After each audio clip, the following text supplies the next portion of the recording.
There are 7 levels of bench warmers who became playoff legends. This system has stayed true across generations. From the Bad Boy Pistons to the Warriors dynasty at level 1, you've got solid role players who stepped up when it mattered. At level 7, that's where basketball immortality lives. That's where bench warmers became heroes and saved championships with single moments of brilliance. Now, I'm sure you all are asking, how do you rank legendary clutch performances? It's not just about the shot or the game. It's about stakes. It's about timing.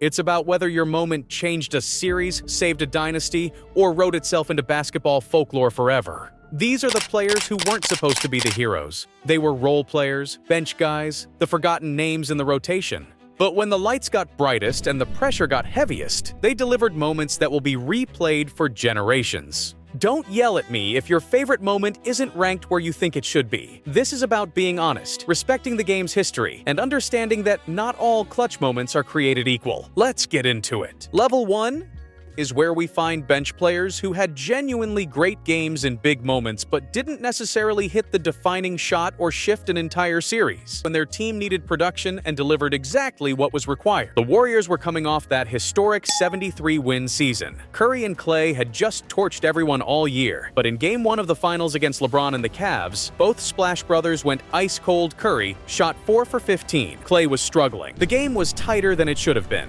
and then Shaun Livingston, the backup point guard with one of the most devastating mid-range games in basketball, stepped up and scored 20 points on 8 for 10 shooting 20 points from your backup point guard in Game 1 of the Finals. Livingston was absolutely efficient, hitting his signature turnaround jumpers, keeping the offense flowing, making sure the Warriors didn't panic. His performance gave Golden State a crucial Game 1 win and set the tone for what they thought would be another championship run. Now, we all know how that Finals ended. The 3-1 comeback, the block, Kyrie's shot, LeBron's legacy moment. The Warriors lost the series. So while Livingston's performance was excellent, it didn't ultimately lead to a championship. That's why it's level 1. But here's what makes it memorable. Livingston's career nearly ended with one of the most gruesome leg injuries basketball has ever seen. For him to come back, become a key rotation player on a dynasty, and drop 20 in a finals game? That's the kind of story basketball fans remember. That's timeless resilience. Level 2 is where we find bench players who delivered huge performances in games that directly led to championship victories. These guys didn't just contribute, they were essential to closing out the series and securing the title. The 2014 Finals was the Spurs' revenge tour. LeBron and the Heat had beaten them the year before with Ray Allen's corner 3 and the devastating Game 6 collapse. The Spurs came back with one mission: destroy Miami. Game 5 was the closeout game. The Spurs were up 3-1, playing at home, ready to seal the championship. And Patty Mills, the Australian backup point guard, came off the bench and absolutely demolished the Heat's defense. 17 points in 17 minutes. 5 three-pointers. Perfect spacing, perfect decision-making. Every time Miami tried to mount a comeback, Patty Mills would hit another dagger 3 and put them right back down. The Spurs won by 17 points. It was total domination. And Mills was a massive part of why that closeout game was never in doubt. This performance secured a championship. It gave the Spurs their revenge. It cemented that 2014 team as one of the most beautiful basketball teams ever assembled. The ball movement, the spacing, the unselfishness, Patty Mills embodied all of that in 17 perfect minutes. Why level 2 instead of higher? Because while his performance was exceptional, it came in a closeout game when the Spurs were already up 3-1. The series wasn't really in doubt. His moment secured the inevitable rather than saving something that was slipping away. That distinction matters when we're ranking all-time clutch performances. Level 3 is where physics-defying, shouldn't-be-possible playoff moments live. These are the shots that make you rewind the tape 5 times just to confirm what you saw was real. These are the moments that become instant legend. 0.4 seconds. 0.4 seconds left on the clock. The Lakers are down by 1 in San Antonio in a tied playoff series. The Spurs, defending champions playing at home, are about to take a 3-2 series lead. Gary Payton inbounds the ball from the sideline. Fisher catches it at the three-point line with his back to the basket, spins, and releases the shot in one fluid motion as time expires. Swish! Lakers win! San Antonio is in shock. The replay shows the ball left Fisher's hands with 0.1 seconds remaining. Enough time for the shot to count under NBA rules, but barely. This shot became known simply as 0.4 because that's all anyone needed to say. Everyone knew what you meant. It's one of the most miraculous game winners in playoff history, up there with Jordan over Cleveland and Dame's series winner from the logo. Fisher himself said afterward that he'd practiced that exact play hundreds of times, but never thought he'd actually need it. The catch and turn in 0.4 seconds shouldn't be humanly possible, but Fish did it. The Lakers went on to win that series, but lost in the finals to Detroit. So while the shot was legendary, it didn't lead to a championship. That's why it's level 3. Absolutely iconic in the moment, slightly diminished by the ultimate outcome. But make no mistake, if you're making a list of the most clutch shots ever, 0.4 is on it. That's basketball folklore right there. Level 4 is where we find something that almost never happens. A player who starts the playoffs as a bench guy but becomes so essential that he wins Finals MVP. This is about impact so undeniable that it transcends role player status. Let's talk about how unprecedented this is.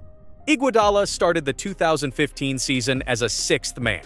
He was the ultimate glue guy, great defender, smart passer, veteran presence, but he wasn't even starting. The Warriors made the finals against a LeBron-led Cavaliers team that had lost Kevin Love and Kyrie Irving to injuries. It was LeBron and a bunch of role players against the greatest shooting team ever assembled, and through the first 2 games, LeBron was dominating. He was playing 45-plus minutes, willing his team to competitiveness through pure force of will. Steve Kerr made a genius adjustment. He moved Iguodala into the starting lineup to guard LeBron full-time. From that point forward, the series shifted completely. Iggy didn't just defend LeBron, though he did that as well as anyone could. He also provided secondary playmaking, timely cuts to the basket, and just enough scoring to keep Cleveland's defense honest. He averaged 16.3 points, 5.8 rebounds, and 4 assists in the finals while playing elite defense on the best player in the world. The Warriors won in 6 games. Iguodala won Finals MVP, the first player to win that award without starting every game of the regular season since the award's creation. This moment launched a dynasty. The Warriors won in 2015, added KD and won 2 more, then won again in 2022. But it all started with Iguodala's defensive brilliance and veteran savvy against LeBron.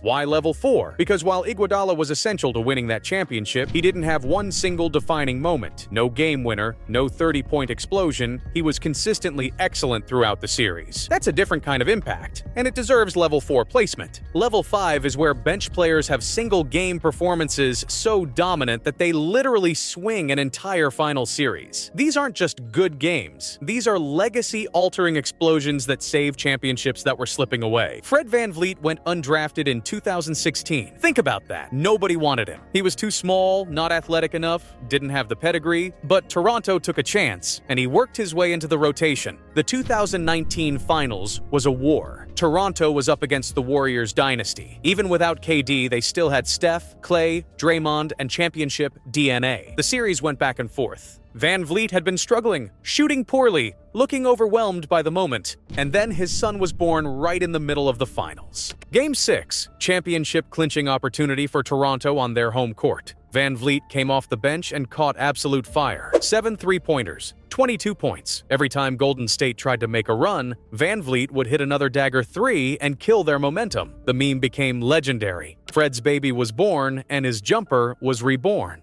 Toronto won their first championship. VanVleet's performance in Game 6 was the difference between winning at home and having to go back to Oracle for a Game 7 against a Warriors team that had won 73 games 3 years earlier. This is what Level 5 looks like. A player who was struggling, found another gear at the perfect moment, and delivered a championship-clinching performance that will be remembered forever in Toronto. Fred VanVleet went from undrafted to finals hero. That's a movie script right there. Level 6 is where role players hit the actual shot that wins the championship. Not just a great game, not just crucial defense. The literal dagger that ends the series and secures the title. These are the moments that get replayed forever. The Bulls were going for their 5th championship in 7 years. Michael Jordan had already cemented himself as the greatest player ever, but the Jazz were tough. Stockton, Malone, home court advantage. Game 6 in Salt Lake City was tight. With 25 seconds left and the Bulls up by 1, everyone in the building knew the ball was going to Michael Jordan. He'd hit the game winner a million times before this was his moment.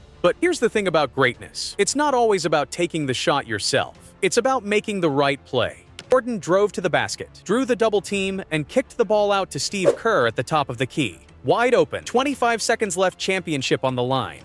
Steve Kerr, career role player, shooter off the bench, the guy who'd never been the guy, caught the ball and didn't hesitate. One smooth stroke, swish. Bulls by 3. Jazz couldn't answer. 5th championship secured. The story that makes this even better. Michael Jordan had been riding Kerr hard in practice the day before, challenging him, getting in his face, testing him mentally. When Kerr hit the shot, MJ knew he'd prepared him for that exact moment. That's championship-level trust between a superstar and his role player. Kerr went on to become one of the greatest coaches in NBA history, winning multiple championships with the Warriors. But before he was Coach Kerr, he was the role player who hit one of the biggest shots in finals history. Why level 6? Because Jordan was still the finals MVP. This was still Jordan's team, Jordan's dynasty, Jordan's moment, but Steve Kerr made the shot that actually won the championship. That's basketball immortality right there. Level 7. This is it, the absolute pinnacle of role player clutch performance. This is where a bench warmer hits a shot so iconic, so improbable, so perfectly timed that it literally saves a dynasty and becomes the single most replayed moment of an entire playoff run.